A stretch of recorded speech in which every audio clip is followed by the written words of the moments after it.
Breakups are often the symptom of problems in a relationship. My workbook series, The Knowledge, is focused on helping you change your life in 4 key areas: retaining the information that I teach, personal growth, improving your relationships, and of course, re-attracting your ex. Available now at AskCraig.net.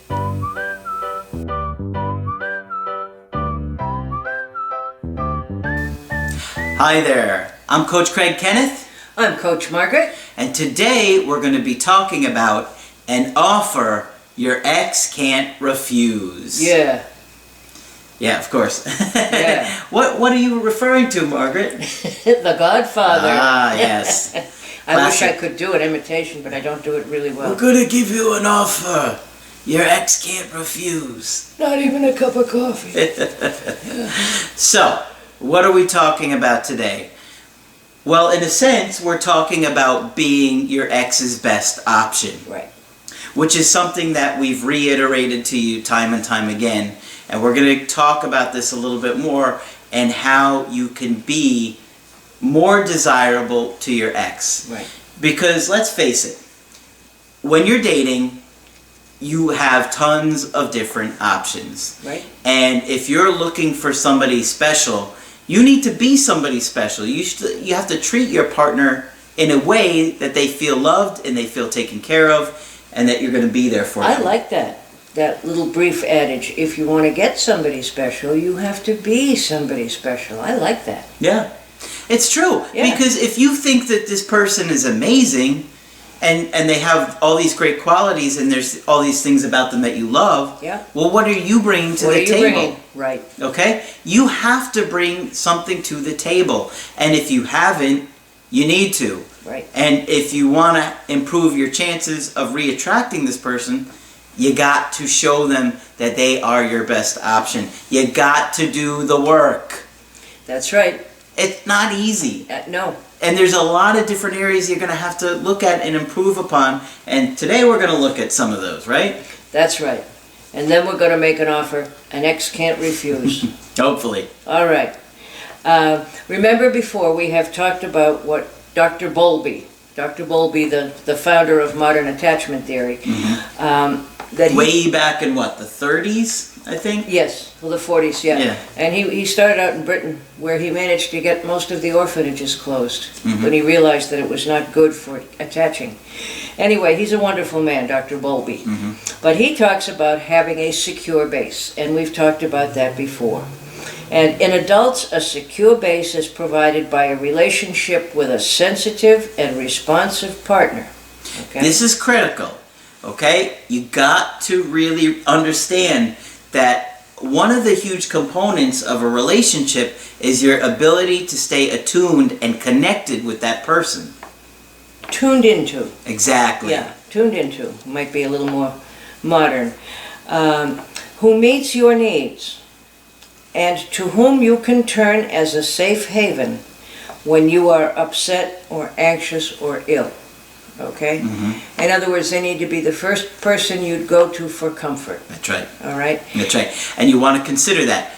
How do you treat your partner Right. when they come home from work? Right. Or when they're stressed out about their family? Are you Right. supportive? Are you there? Yeah. Yeah. Or if something bad happens to you during the day, who do you want to call to tell about that? Okay? So when dating, we're all ultimately looking for a secure base. That's right. All right? So we think about, how people usually get a second chance to communicate with a partner that they've broken up with, right? Would you say usually or often at least? Yeah. People get another chance. Yes. So what you really want to say, probably not quite in these words, is I'm offering to be your secure base if you'll be mine. Yeah? Will you be my secure base? I don't know, Margaret. I'll think about it. Okay. I guess I'll be one of them. All right. It sounds like a Valentine from Dr. Bowlby, right? Will Now- you be my secure base? We don't literally want you to do this. No. This is we're not wanting you to present yourself with your ex and say, "I'd like to be your secure base. Do you mind?" No, we're not trying to get you. No, we're not trying to get you to say that. We're just trying to get you to focus on the internal changes you'll have to make to be their secure base. And then I want to go on about what it means to be a secure base. What are you offering? Exactly. Okay? I'll be there for you on a daily basis. Okay? And that means even at the times of day that are difficult. All right? And I will trust you to be there for me daily. So that means I won't ask you anxiety-based questions about where you have been and who you have talked to in a crazy and demanding manner. I think it really means that you're promising not to do that all the time. Okay, and you'd be surprised how often it happens. All right. So I'll be there for you, and I trust that you will be there for me. I will take the time to get to know you really well. And that's what I talk about, like curiosity. I always suggest curiosity is a great way to make a relationship flourish. That's right. I will learn the areas where you're strong. I will learn about the areas where you get anxious or overwhelmed. I will learn about the things that make you sad, and I will learn about the things that make you happy. So this is a big offer you're making here. Yes, and when you think about it, and you consider all of the other people that are out there that you're essentially competing with, are they going to offer this? And in most cases, they're not.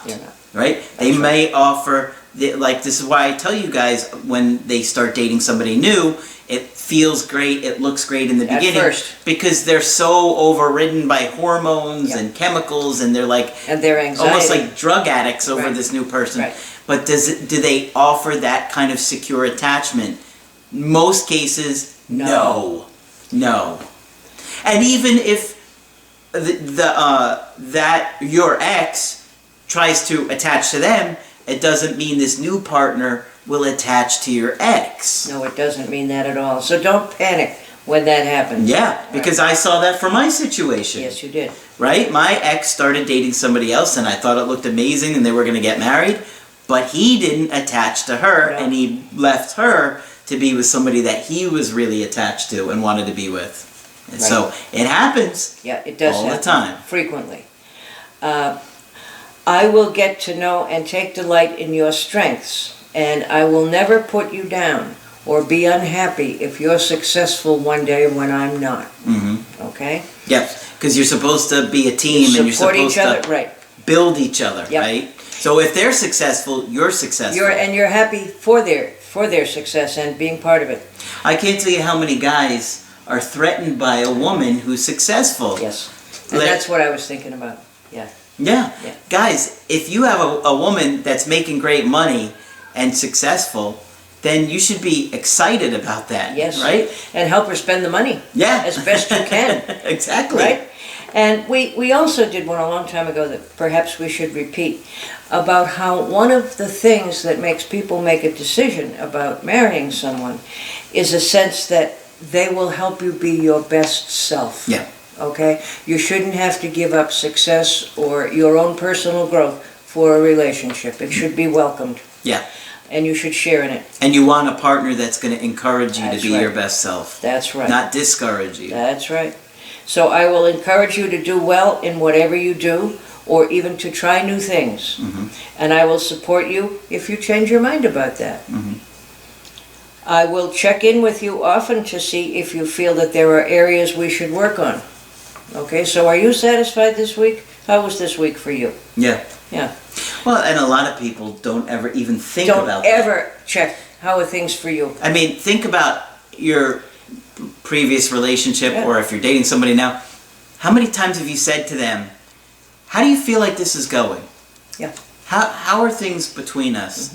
If anything, a lot of times when somebody comes to you with a problem, what do? You deny any wrongdoing. You're so focused on defending yourself that no issue gets resolved. And it could be really easy to get in that defensive mode where, like, I've asked you to take out the dishes 10 times and you never do it. I took it out the other day, and you just get into that argument. On you go, instead of listening to what they're saying and saying, all right, I'll work on that. Okay. Or you can say, I feel like things are going pretty well, but I thought I'd check in with you. So you're already willing to put yourself out there. And let me say this. Yeah. For those of you that are not in any contact with your ex, we're not trying to tell you to do this during no contact. No. Guys, I'm gonna start deleting comments in there that people are gonna ask Margaret. They're gonna be like, "How am I supposed to do this when I'm in no contact?" You wait till you make contact. This has nothing to do with no contact, okay? Right. That no contact is not the solution to getting an ex back. It's a small piece of it, right? It's a piece of it, right? But it's really what you do with it. And this is what you want to say to your partner if you do get another chance with them. These are things that eventually you want to convey to them. Okay. I never want there to be things that you're afraid to tell me because I might get mad. I can't promise I won't get mad, but I can promise not to yell at you or withdraw from you. Okay? And you'd be surprised what people are afraid to share for fear someone will get mad. And that goes back to being little, when our greatest fear was that one of our parents would be angry at us. Never the end of the world, and don't be afraid to share sometimes if you have to. And for those of you that have an anxious attachment style, when somebody's mad at you, it could be terrifying. Yes. And you may not have really explored that within yourself, but really think about how you feel when somebody's angry at you. Yeah. Really look at that and explore that, because you're probably avoiding being honest with people because you're afraid they'll get angry if you are, and they'll abandon you. And the world will end. And yet, in order to really communicate, we have to risk being honest with each other. And this is why the quote-unquote nice guys often turn women off, because they're not being nice, they're being manipulative. Yes. Right? They're not being authentic. I'm the nicest guy on earth. I don't want the nicest guy on earth. I want a real one. Yeah. Yeah. And it's because you're afraid to be authentic that they'll leave you that you're being overly nice. That's right. It's not really about being nice. It's about, please don't leave me. Yeah. Please don't leave me. That's a big component of it. But you can't have it both ways. If you're going to be really honest and authentic with each other, you got to take some chances. And as Greg says, particularly if you have abandonment fears. Yeah. Showing anything other than nice is very scary.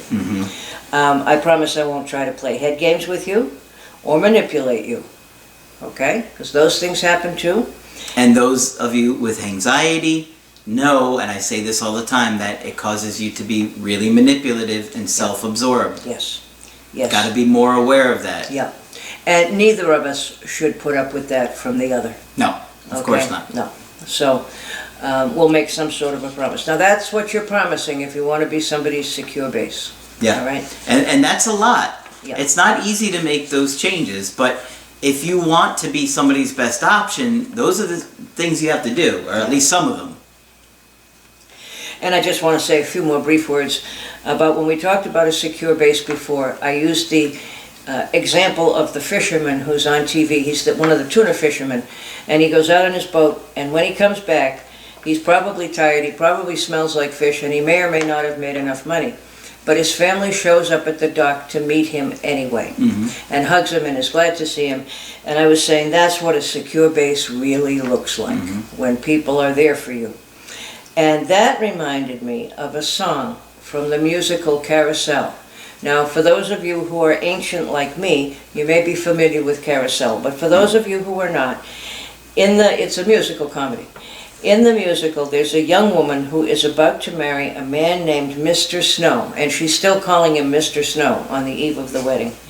And he's a fisherman, and she sings about her feelings for him, and she says, "And now that I love him, my heart's in my nose, and fish is my favorite perfume."